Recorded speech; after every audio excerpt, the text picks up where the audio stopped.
জামাত ইসলাম নাকি ১৬২ থেকে ১৮৮টি আসন পেতে মরিয়ে এবং এর জন্য কোটি কোটি টাকা ইনভেস্ট করতেছে এবং ছলে বলে কৌশলে এই ১৬২ থেকে ১৮৮টা আসন তারা যেভাবে হোক নেবেই। এটা কিন্তু আমার কথা না, এটা হচ্ছে ভারতের প্রভাবশালী পত্রিকা আনন্দবাজারের কথা।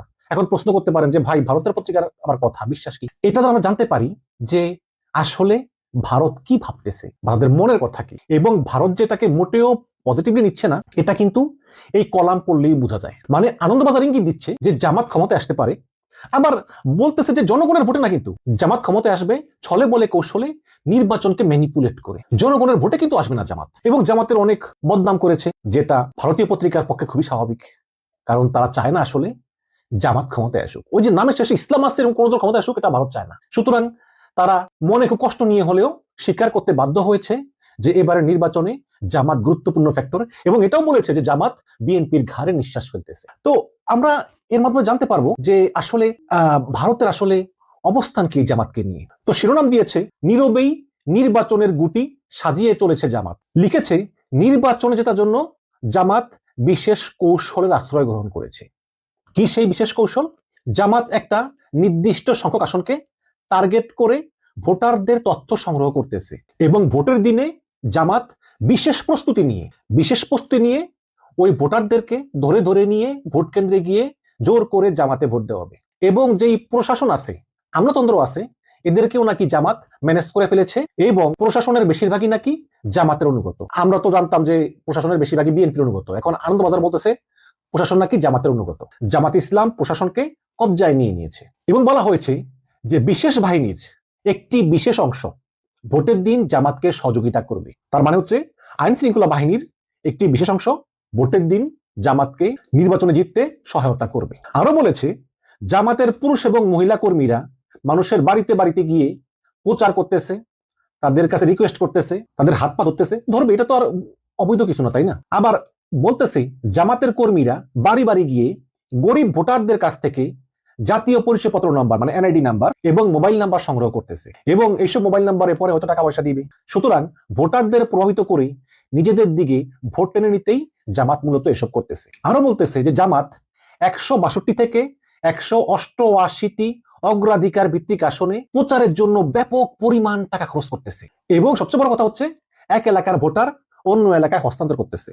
যেমন আনন্দবাজার বলতেছে, মনে করেন যে ঢাকা ১ আসন, জামাত জানে যে ঢাকা ১ আসনে তারা কোনোভাবেই জিততে পারবে না। সুতরাং ঢাকা ১ আসনের যে ভোটারগুলো আছে, অল্প হলেও আছে যারা জামাতকে সমর্থন করে, তাদেরকে ঢাকা ১ থেকে ঢাকা ৮-এ ট্রান্সফার করেছে। মনে করেন ঢাকা ৮-এ জামাত বিএনপির ভিতরে হাড্ডাহাড্ডি লড়াই হবে, কিছু সংখ্যক ভোট বেশি পেলেই জামাত জিতে যায়। সুতরাং জামাত ইসলাম ঢাকা ১ থেকে জামাত সমর্থিত ভোটারদেরকে নিয়ে ঢাকা ৮-এর ভোটার বানিয়েছে। তো এইরকম করে নির্বাচনের অনেক আগেই জামাত এসব প্ল্যান করে এক এলাকার ভোটার আরেক এলাকায় নিয়েছে, যাতে তারা নির্বাচনের সুবিধা পায় এবং তারা ভোটে জিতে আসতে পারে। এটা আনন্দবাজার বলতেছে। প্রতিটি আসনে জামাত ৫০ থেকে ১০০ কোটি টাকা খরচ করতেছে, এটা অতিরঞ্জিত, আমার বিশ্বাস হয় না। শুধু তাই না, তারা যে শরিক দল, জোট শরিক দল NCP, AB party, liberal democrat party, এদেরকেও তারা প্রচুর টাকা দিচ্ছে। আনন্দবাজার বলতেছে যে ভোটের দিন জামাত আরেকটা কৌশল নিবে। আমার কাছে এটা খুব হাস্যকর মনে হয়, আপনারা শোনেন। আনন্দবাজার বলতেছে ভোটের দিন ভোট কেন্দ্রের লাইনে, মানে ভোট দেওয়ার জন্য লাইন পড়ে না,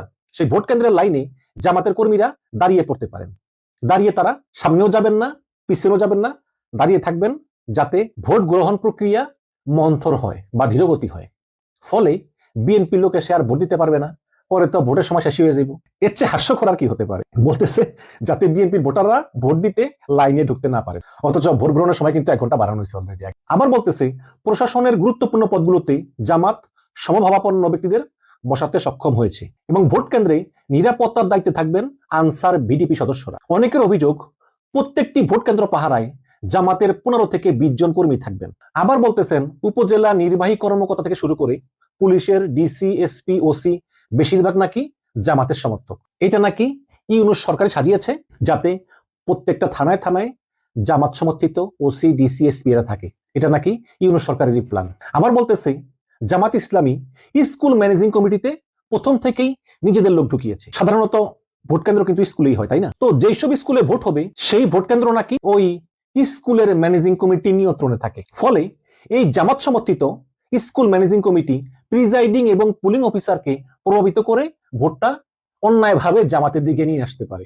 ভাবতে পারেন মানে কোন দেশে বাস করতেছে, এটা কি ভারতের ভোট নাকি? আবার বলতেছে বিশেষ একটি বাহিনীর বড় অংশে জামাতের প্রভাব রয়েছে, মানে সেনাবাহিনীর কথা বলতেছে আর কি, যদিও নাম বলে নাই। ওই বাহিনীর যশোর ও রংপুর এলাকার শীর্ষ কর্মকর্তারা জামাতকে ভোট দিতে সাধারণ মানুষকে চাপ দিচ্ছেন। এই যশোর ক্যান্টনমেন্ট এবং রংপুর ক্যান্টনমেন্টে নাকি ওইসব সেনাবাহিনীর বড় কর্মকর্তারা আছে, তারা ওইসব এলাকার লোকদেরকে বলতেছে তোমরা জামাতকে ভোট দিবা।